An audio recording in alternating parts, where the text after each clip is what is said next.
Bonsoir à toutes et à tous. Tout d'abord, au nom du Centre d'Action Laïque, laissez-moi vous souhaiter un bon début d'année. Allez, osons, une bonne année 2021 que nous espérons la meilleure possible.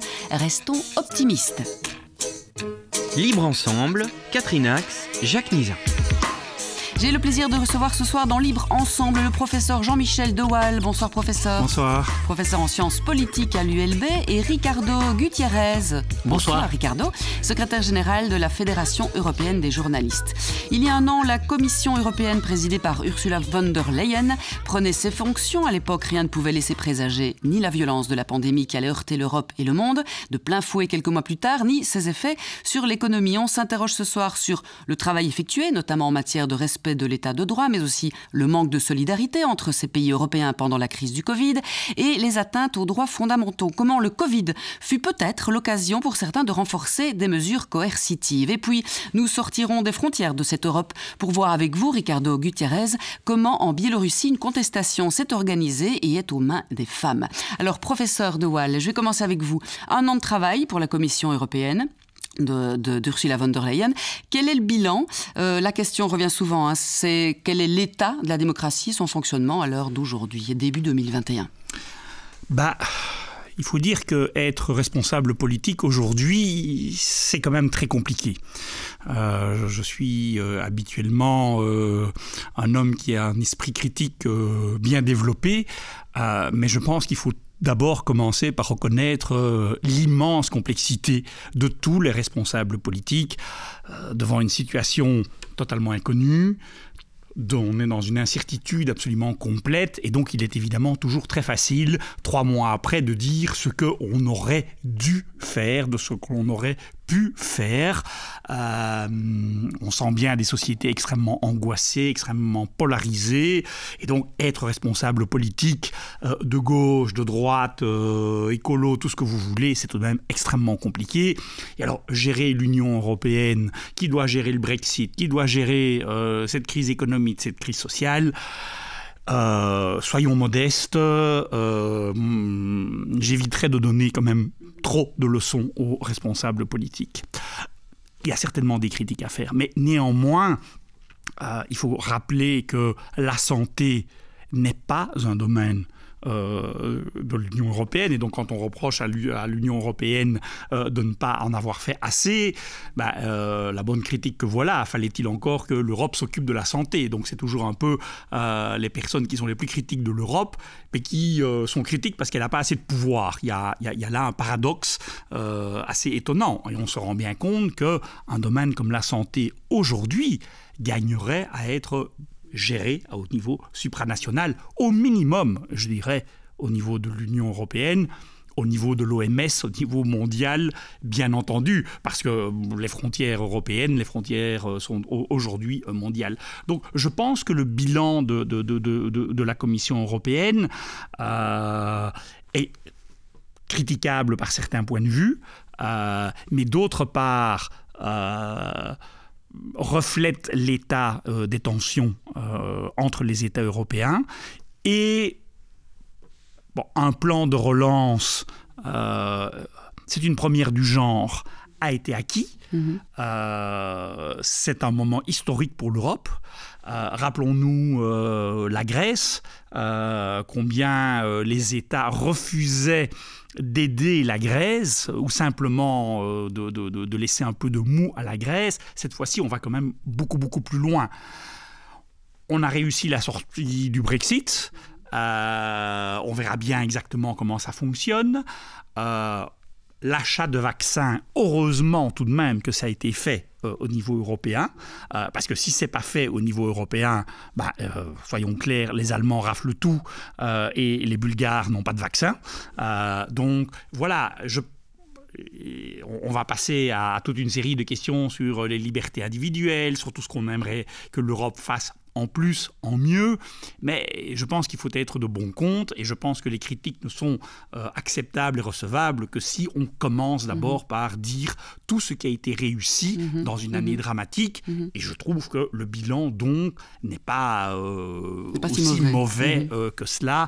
On a connu quand même l'Europe largement plus à côté de ses pompes que cette fois-ci, d'autant plus que l'Europe s'occupe de sujets qui préoccupe les citoyens, les vaccins et un plan au niveau économique. C'est ça aussi que la pandémie aura appris à l'Europe, cette gestion de la santé, vous pensez? C'est là-dessus que l'Europe va rebondir peut-être le plus et le mieux? Alors je pense que l'Europe a une opportunité extraordinaire. Toutes les crises font deux choses. Toutes les crises montrent les côtés les plus faibles de nos régimes politiques. Qu'est-ce que la Belgique a été belge pendant la crise? Qu'est-ce que l'Allemagne a été allemande? Qu'est-ce que la France a été française? Les crises servent de révélateur à toutes les faiblesses de nos sociétés. Et on voit bien au niveau des libertés individuelles, et on le voit bien au niveau des réseaux sociaux, et on le voit bien au niveau du complotisme, combien les crises sont révélateurs, et donc révélateurs des faiblesses au niveau européen. Mais les crises sont aussi des opportunités. Et la question est de savoir, est-ce que l'Europe parviendra à se saisir de cette opportunité-là pour se transformer? Il est bien trop tôt pour le dire. La crise financière de 2008, on n'a pas du tout saisi les opportunités nécessaires pour transformer les sociétés ou pour donner à l'Europe la mesure ou pour changer le cours des choses. L'Europe a une opportunité, je pense, devant elle. Ça va dépendre évidemment beaucoup de comment les opinions publiques et comment est-ce que les personnes réagissent. Personnellement, je suis plutôt inquiet. Je vois beaucoup de repli identitaire, beaucoup d'égoïsme. Il semble que chacune des professions a l'air de considérer que le Covid, c'est pas... On se demande d'ailleurs comment le Covid se transmet, puisque c'est ni dans les universités, ni dans les écoles, ni dans les restaurants, ni chez le coiffeur. On se demande. C'est pas à la maison, donc on se demande même comment est-ce que... Donc voilà, il y a cette espèce de repli individuel terriblement corporatiste. Et ma grande crainte, c'est que je ne vois plus du tout où est la société, où est le nous, où est-ce que l'intérêt général, collectif l'emporte sur mon intérêt à moi qui vais comme... Allez, je ne vais quand même pas ne pas aller en vacances cet hiver ou... voilà, il faut quand même que j'aille dans ce centre commercial ou ne pas aller chez le coiffeur pendant un mois est quelque chose qui m'est absolument insupportable. Donc, voilà, c'est ça qui, je pense, sera déterminant et il est trop tôt pour voir si les sociétés vont basculer d'un côté ou de l'autre. Tout est possible, tout est ouvert, mais en tout cas, si on veut qu'elles basculent vers plus d'égalité, plus de solidarité, plus d'humanisme, si on veut tenir compte de toutes ces leçons, il faut préparer l'alternative. Il faut avoir quelque chose à proposer. Et pour le moment, tout le monde, moi aussi, est encore dans l'effet de sidération. Et donc, le monde de demain, voilà, pour le moment, on se contente de dire « Ah, vivement qu'on revienne à la normale ». On ne reviendra pas à la normale. Arrêtons de croire ça. C'est évident, parce que des tas d'habitudes sociales, économiques, le télétravail, toute une série de choses font qu'on ne revivra jamais comme on a vécu dans le passé. La question, c'est, est-ce que c'est pour le meilleur ou est-ce que c'est pour le pire? Mais si on veut imaginer le monde de demain, c'est maintenant qu'il faut évidemment se mettre au travail. Et c'est ce qui explique aussi ma crainte, c'est que je ne vois pas de réflexion, de personne, à vrai dire, sur c'est quoi le monde de demain. Je suis professeur d'université, comme Ricardo, je donne des cours. C'est quoi donner cours à distance? Où est la réflexion? Où est l'esprit critique par rapport à ça? Je ne l'ai pas, hein. Je ne dis pas que, mais enfin, je ne suis pas en train de dénoncer les universités qui devraient... C'est pas ça, mais on ne l'a pas. Et demain, notre monde, nous voulons qu'il ressemble à quoi? Étant donné tous les dangers qu'il a, je pense qu'il est clair que si nous ne produisons pas des projets, de l'intelligence, de l'optimisme, des objectifs à atteindre pour la société, d'autres vont le faire à notre place. Oui. Ricardo Guterres, par rapport à cette question soulevée par le professeur de Waal au niveau européen et chez nous, crise Covid. Alors d'abord sur la Commission européenne. Vous savez, la Commission européenne est un interlocuteur important pour la Fédération européenne des journalistes que je gère. Au niveau politique, c'est peut-être notre principal interlocuteur. Et effectivement, moi je rejoins totalement ce qui vient d'être dit par Jean-Michel de Waal. On sent quand même un souffle nouveau. Pour moi, la Commission était avant tout un organe technocratique. Et on a vu débarquer quand même des gens qui sont davantage porteurs de valeurs. Je pense qu'ils ont compris que l'Europe allait se perdre et définitivement perdre tout crédit d'ailleurs si elle ne renouait pas avec les principes fondamentaux qui ont justifié en fait la naissance, la construction européenne.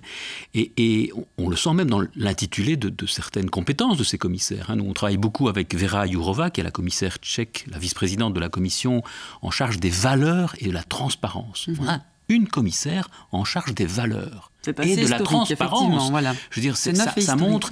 Et cette commissaire, je peux vous dire que jamais, de la part de la Commission européenne, je n'ai senti autant de volonté de soutenir le secteur que je représente, le secteur des médias, les journalistes. On a eu énormément de réunions avec elle et la presse, vous le savez, est particulièrement impactée par la crise, la pandémie. Et on n'a jamais senti autant de volonté de sauvegarder, en fait, cette presse. Et de la considérer comme un élément indispensable à la démocratie aussi, parce que c'est un peu ça, l'importance de la presse, elle n'est pas importante en soi comme secteur économique, elle est importante parce que c'est un contre-pouvoir essentiel en démocratie, et pour la première fois, on a des commissaires européens qui reconnaissent ce rôle.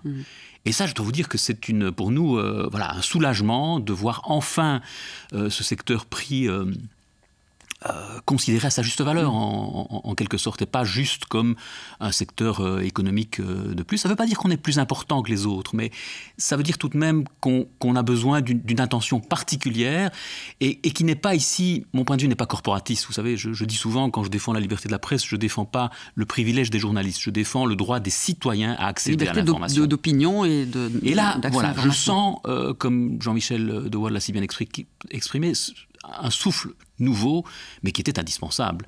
Et ce souffle nouveau, il est d'autant plus bienvenu qu'on affronte des défis invraisemblables en termes de santé, d'économie. Donc oui, comme lui, comme Jean-Michel de Waal, je ne vais pas donner de leçons, je vais plutôt vous dire que je me réjouis de voir en tout cas la manière dont cette commission réagit. Je rejoins aussi Jean-Michel de Waal sur l'absence de visibilité sur le monde de demain, qui ne sera ni un retour à la normale, ni à l'anormale qu'on connaissait précédemment.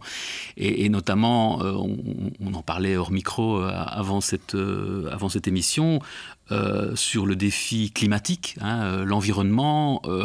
Est-on prêt à prendre les mesures nécessaires? Pourra-t-on à la fois surmonter le défi économique de cette pandémie, mais aussi le défi bien plus grand encore que représente l'objectif d'un développement durable et le sauvetage du climat, en tout cas de l'équilibre climatique. Là, comme le professeur de Waal, je ne vois rien venir. Je suis un peu...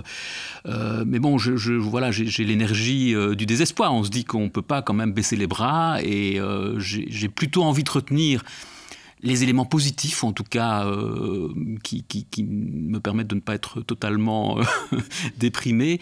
Et je pense que voilà, il y aura des gens qui se retrousseront les manches. J'espère que, en tout cas, pour ce qui me concerne, la profession que je représente, ou en tout cas que j'essaye de représenter, il mettra du sien parce qu'on a aussi notre rôle à jouer en tant que journaliste. Pour le bilan, on le sent, vous êtes tous les deux positifs et optimistes par rapport à cette commission. On va quand même pointer un manque, beaucoup on pointait un manque de solidarité face au Covid dans les pays de l'Union européenne. Comment cela s'est fait? Est-ce que vous pensez qu'il y a quand même une prise de conscience aujourd'hui et que les pays pourraient retrouver un peu plus de solidarité, ou ça ne va faire que s'aggraver? Donc je pense que le Covid fait prendre conscience que les frontières européennes n'ont décidément pas de sens. Et que le repli sur soi est difficile. Il est absurde et que priver, comme on l'a fait de façon odieuse, les Italiens de masques et de respirateurs était complètement absurde, puisque plein de touristes allaient en Italie, encore à l'époque, et ramenaient le virus chez nous.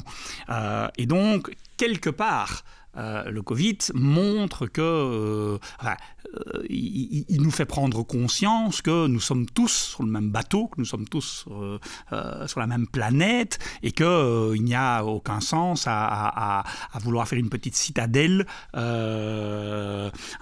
Voilà, les pays qui vont réussir leur campagne de vaccination, si les voisins n'en font pas de même, aujourd'hui, ça ne résoudra évidemment rien du tout. Mais pourquoi est-ce que l'Europe aurait été plus solidaire dans ce domaine-là, en plus où elle n'est pas compétente, alors qu'elle n'a pas été solidaire sur la Grèce, alors qu'elle n'est pas solidaire sur toute une série d'autres questions. Donc il y a évidemment un repli national extraordinaire. On le voit bien, on est appelé à... C'est un discours qui nécessiterait plus d'analyse. On n'a pas le temps ici, mais je suis très frappé par tout ce discours acheter local, acheter belge, regarder les publicités en France, les jouets français, le fauteuil français. C'est pas simplement le fromage ou le vin français, c'est la table, donc français, pas européen. Moi, je serais plus à l'aise si on me disait on va faire de la publicité pour le jouet européen, parce qu'on sait que les conditions de travail des gens qui ont fait ces jouets ont certaines normes. Donc, évidemment, pour le moment, on est sur un repli. C'est tout le travail de cette commission dont parlait Ricardo Gutiérrez sur les valeurs européennes, et que le citoyen qui était de plus en plus eurosceptique, il ne faut pas se le cacher, serait enfin peut-être guidé dans ces valeurs-là ou... Bien sûr, mais je pense que les hommes politiques, Emmanuel Macron doit se faire élire en France, pas en Espagne, et donc il doit convaincre les Français, pas les Espagnols, pas les Italiens, et même parfois d'ailleurs, il a été de bon ton d'être anti-allemand ou anti-italien. Madame Merkel a joué dans la crise grecque le Sud fainéant contre le Nord.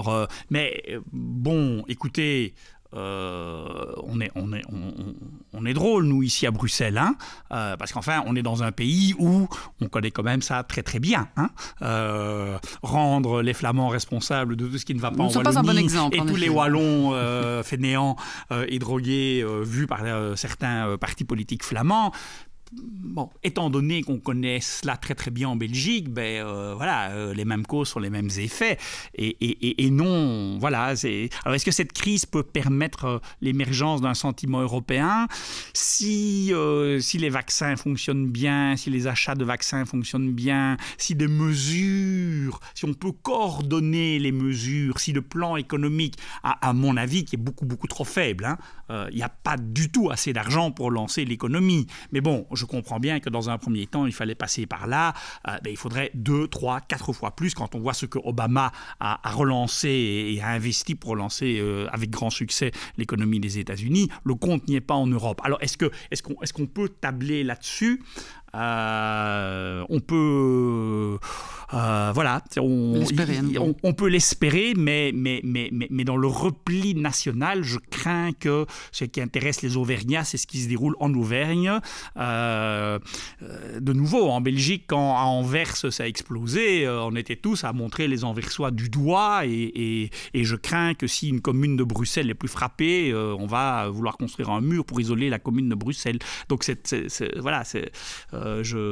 je suis pas très très optimiste à ce niveau-là. Je voudrais simplement dire quelque chose sur la presse, parce qu'à la fois elle est en terrible difficulté. J'allais effectivement demander, Ricardo, est-ce que les médias ont un rôle ? Mais à la fois, vraiment, tout le monde est branché. Je veux dire, le rôle d'information, le rôle de pédagogue de la presse n'a jamais été aussi important depuis des décennies. Voilà, Jean-Michel Doal me pose la question à Ricardo à ma place. J'allais justement le demander.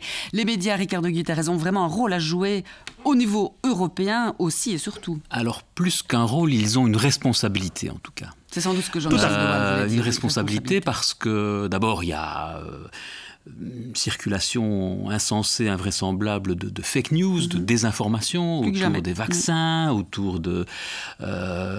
et donc, il y a vraiment le rôle pédagogique d'expliquer les choses, de voir ce qui est vrai, ce qui est faux, de permettre en tout cas aux citoyens de distinguer le vrai du faux. Je pense aussi que, et je le sens, je siège au Conseil de déontologie journalistique en Belgique, et je vois que de plus en plus de citoyens y ont recours. Donc il y a... Je pense que ça trahit, ou que ça traduit plutôt une volonté, un appel des citoyens pour une presse responsable, c'est-à-dire qui respecte les principes éthiques. La recherche de la vérité, donner la parole aux personnes qu'on accuse, etc. Enfin, tous les grands principes journalistiques que malheureusement on n'applique pas toujours. Hein. C'est pour ça que je vous disais que quand je disais que les journalistes ont leur rôle à jouer, c'est aussi celui-là, de balayer devant leur porte et de reconnaître parfois leurs faiblesses. Je discutais avec des amis qui m'interpellaient sur le fait que la presse n'arrête pas de parler que du Covid et qu'il ferait bien de parler d'autre chose. Et ils ont raison. Je veux dire, voilà, donc plus que jamais, on a besoin d'une presse responsable, mais de journalistes qui s'interrogent sur ce qu'ils font. Donc il y a un regard de la profession sur ses propres, parfois délires ou parfois emballements. Hein, je ne vais pas reparler de l'histoire de ce cycliste dans les fagnes, etc. Mais donc, voilà, on se rend compte... Mais, alors, parfois, la presse est très critiquable, mais heureusement, elle se sauve. Dans les jours qui suivent, souvent, elle se rend compte de ses propres errements, de ses propres erreurs, et elle rattrape, je dirais, les erreurs en produisant un travail qui soit plus dans cette veine responsable, etc. On est face à... Vous savez, la presse aujourd'hui... elle se trouve dans un contexte totalement différent de celle d'il y a 20-30 ans. Quoi. Il y a une espèce d'emballement par les réseaux sociaux, chacun aujourd'hui est vecteur d'information. Chaque citoyen peut diffuser une information. Et donc le journaliste professionnel, il est pris entre cette pression à aller vite et en même temps sa déontologie professionnelle qui l'incite à ne pas aller vite, à vérifier l'information, à multiplier les sources, à contrôler ce qui est dit, à ne pas mettre en cause des personnes indûment, etc. Et donc, voilà, il y a cette tension qui, par l'essor des réseaux sociaux, rend le métier beaucoup plus difficile. Moi, j'ai tendance, venant du métier, à accorder des circonstances atténuantes, on va dire, à la profession quand elle s'égare. On s'égare, mais la grandeur qu'on doit avoir, c'est celle de reconnaître nos errements et de faire mieux la prochaine fois. Hein. Donc moi, je sens cette volonté dans les rédactions. Je pense que beaucoup de journalistes sont... Alors, il y en a qui sont désespérés et qui quittent le métier. Malheureusement, les études sociologiques de Jean-Marie Charon, notamment en France, montrent que il y a un des effets de la crise, c'est le découragement, le fait que des journalistes quittent la profession parce que s'ils y restaient, ils tomberaient en burn-out ou ils n'arrivent plus en fait à atteindre leurs idéaux, à mettre en pratique leurs idéaux professionnels. Il y a cette tension qui fait que mais en même temps, on sent qu'il y a un appel de la part de la profession à être plus qualitatif, plus transparente aussi. Est-ce qu'au niveau européen, avec cette pandémie, il y a eu des collaborations et une réflexion entre différents collègues européens, journalistes? En tout cas, là encore, dans la gestion de l'information, notamment. La Commission européenne a apporté, je dirais, des outils parce qu'il y a des projets européens nouveaux qui permettent par exemple de promouvoir l'autorégulation journalistique, donc les conseils de presse, les conseils de déontologie, qui n'existent pas dans tous les pays européens, et donc on en a 2 en Belgique. Il y a maintenant un projet européen qui vise à établir des conseils de déontologie dans tous les pays. Il y a des projets européens en matière d'éducation aux médias, très important aussi. Donner les armes aux citoyens pour que lui-même, finalement, soit capable de choisir ou de voir ce qui est crédible ou qui ne l'est pas. Il y a des projets européens qui visent à promouvoir le pluralisme des médias, très important aussi quand on sait que dans certains pays, la Hongrie et la Pologne et d'autres, il y a une concentration énorme de la propriété des médias aux mains de quelques oligarques, pratiquement tous proches évidemment des gouvernements en place. Et donc je pense qu'on n'a jamais eu autant, en tout cas, de projets européens qui vise à promouvoir éducation aux médias, pluralisme des médias et qualité de l'information, notamment par le développement, la promotion de l'autorégulation journalistique. Rapidement, il nous reste 4 minutes environ avant de passer à la fin de l'émission sur le problème biélorusse. Vite fait, Jean-Michel de Waal, justement, état de droit, liberté fondamentale, qu'est-ce que ce Covid a... Il a évidemment mis sur la table des problèmes gigantesques de traçage, de liberté individuelle et mesures coercitives. Voilà, mais évidemment, de nouveau, vaccination obligatoire, pas obligatoire, on vérifie, vous pouvez sortir de chez vous, qui peut le vérifier et ainsi de suite. Ce qui me désespère un petit peu, c'est que je ne vois de nouveau pas où le débat a réellement lieu. C'est un débat fondamental d'un équilibre entre l'intérêt collectif et ma liberté individuelle. C'est un vieux débat, il a déjà été fait depuis des siècles et des siècles, mais on est dans une nouvelle période et je pense que il faut redébattre de cela. Cette période semble très peu propice aux réflexions et au débat.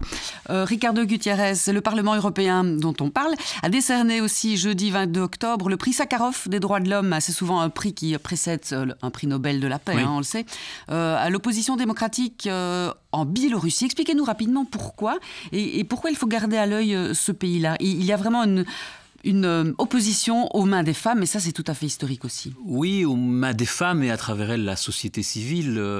Il y a un mouvement citoyen là qui est extrêmement digne, extrêmement pacifique. C'est pas du tout la même chose qu'en Ukraine par exemple, où ça avait pris un tour beaucoup plus violent. Moi je suis très admiratif en fait de nos collègues biélorusses. On dit souvent en résumé que c'est la dernière dictature d'Europe. C'est le cas.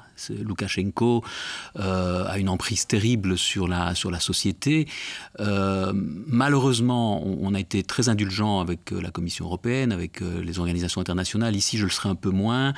On a laissé Loukachenko se réinstaller après les élections. L'Europe, le Conseil de l'Europe, l'OSCE, donc les organisations intergouvernementales, internationales, n'ont pas réagi assez vivement et assez rapidement à la fraude électorale massive qui a fait que le 9 août, Loukachenko a été réélu à plus de 80 ou 90% des voix, alors qu'on avait des preuves flagrantes de la fraude électorale. Et donc on voit un peuple se lever, manifester tous les samedis, tous les week-ends, depuis des semaines et des semaines, et malheureusement pas assez de quelques sanctions européennes qui ont tardé, une deuxième vague de sanctions, mais après X mois d'attente encore, de vagues promesses de Loukachenko d'organiser un référendum au cours duquel il se retirerait, dit-il, mais tout ça lui permet de gagner du temps et de rester en place.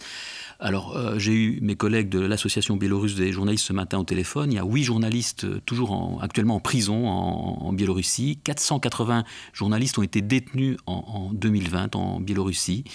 97 journalistes ont été condamnés à des peines de prison. En 2020. Donc on a une situation vraiment terrible en Europe et je dirais un relatif manque de réaction par peur de froisser la Russie peut-être ou que sais-je, ou un concours de circonstances qui faisait aussi que certaines organisations comme l'OSCE étaient en période de transition et ne pouvaient pas réagir comme elles l'auraient fait normalement, on va dire, mais en tout cas une répression terrible qui, d'après mes collègues ce matin encore me disent, s'intensifie avec l'arrestation, par exemple, des responsables du Press Club de Minsk, de Biélorussie, qui était un lieu de liberté, qui a été créé par les journalistes pour créer des espaces de liberté, en fait. Et une machine de répression invraisemblable qui fait, par exemple, que pratiquer le journalisme comme journaliste indépendant en Biélorussie est illégal. Et donc, ces journalistes n'arrêtent pas de se prendre des amendes administratives, des peines de prison administratives, qui restent 4-5 jours en prison. Enfin, jusqu'à présent, c'était 4-5 jours. Maintenant, ça passe plutôt à 10-15 jours. Vous voyez, on intensifie la répression. Et donc là, j'appelle de mes voeux vraiment une mobilisation de la communauté internationale. Pour soutenir parce qu'on est presque, moi, il m'est arrivé de dire, nous sommes complices de ce qui se passe si nous ne réagissons pas ou si nous réagissons par des mesurettes. Et soutenir donc cette opposante, Svetlana comment dites-vous, Tikhanovskaya. Voilà, c'est très bien dit. Je ne le répéterai pas. Qui est en exil, mais qui continue à porter le flambeau de l'opposition et qui est Très soutenu donc, sur le terrain par les citoyens et citoyennes. Là aussi, on en reparlera dans cette émission à garder à l'œil. Merci messieurs d'avoir été avec nous pour cette première émission avec plaisir. 2021 avec plaisir. Et d'avoir fait le bilan. Merci à vous, auditeurs, de nous avoir suivis. On se donne rendez-vous la semaine prochaine, encore et toujours pour de nouvelles thématiques laïques. À très bientôt. Bonne soirée à vous.